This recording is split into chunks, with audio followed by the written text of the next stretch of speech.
السلام عليكم ورحمة الله وبركاته وعنا ونكسن داودياشنا قيمها يقايها نغمض ميل باجوكتان وحاد كسو دواتان موقال عصب موقال كان إن شاء الله وحاد قد داوان دونتان ويل فقيرة أو تفاعوني درتيس كوهلاي قوركا قبر مسلمة ده balse marka la daawado haddii ay tahay markii ugu horreysay cusubka channelkeena xigmadiyahan waxaan ka codsanaynaa inaad subscribe inoo saarto sidoo kalena aad furto gambayalka si aad u noqoto qofka ugu horreeya mar waliba hela muuqaaladeena cusub.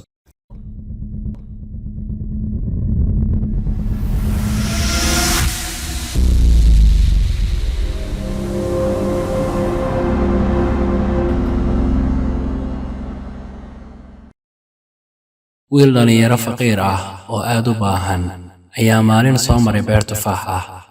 beertii ayuu galay waxa uuna cunay tufaaxii ilaa uu ka dhargo.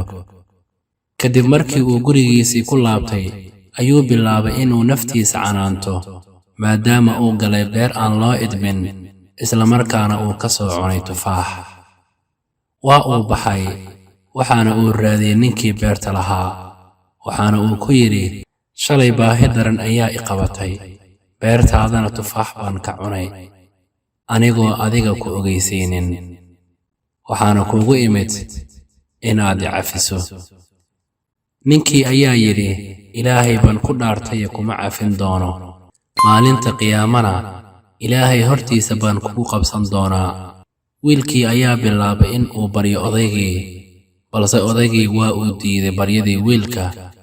gurigiisii ayuuna galay balse wiilkii ma uusan bixin waxa uuna fadhiistay bannaanka guriga ilaa laga gaaro salaada casir. odaygii markii uu soo baxay waxa uu arkay wiilkii oo taagan.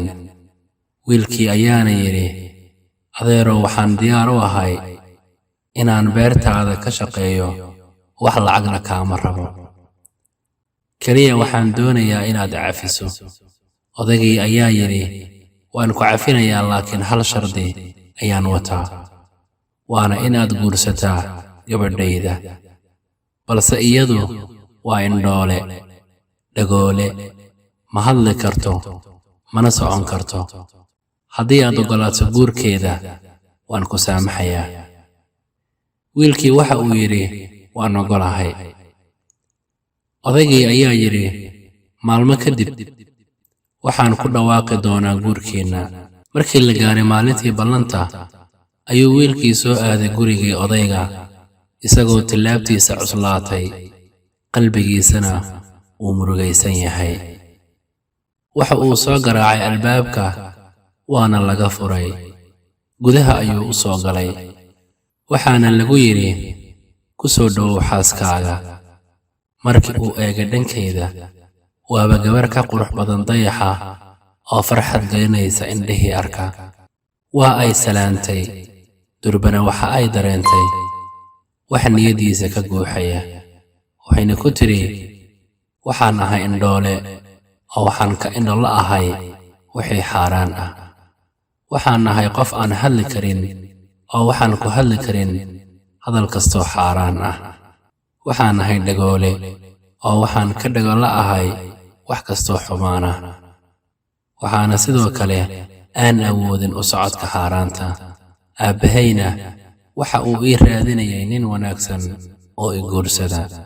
markii aad u timid aabbahay oo aad weydiisatay inuu kaa cafiyo tufaaxii aad ka cuntay beertiisa weliba adigoo ilmaynaya ayuu aabbahay yidhi qofka ka cabsanaya inuu cuno tufaax aan xalaal u ahayn waa qof alle kaga cabsanaya gabadhayda. waxaan kugu hambaliyaynayaa inaad noqotay ninkayga. aabbahayna waxaan ugu hambaliyaynayaa nasabkaaga. sanad kadib gabadhii waxay u dhashay wiil. wiilkaasna waxa uu ka mid ahaa culimmadii ugu waaweynaa ee soo maray ummadda islaamka waana imaamu abu xaniifa allah u naxariistee. ilaahow xalaashaada nooga kaafi xaaraanta sidoo kalena naga maarmi khayrkaaga.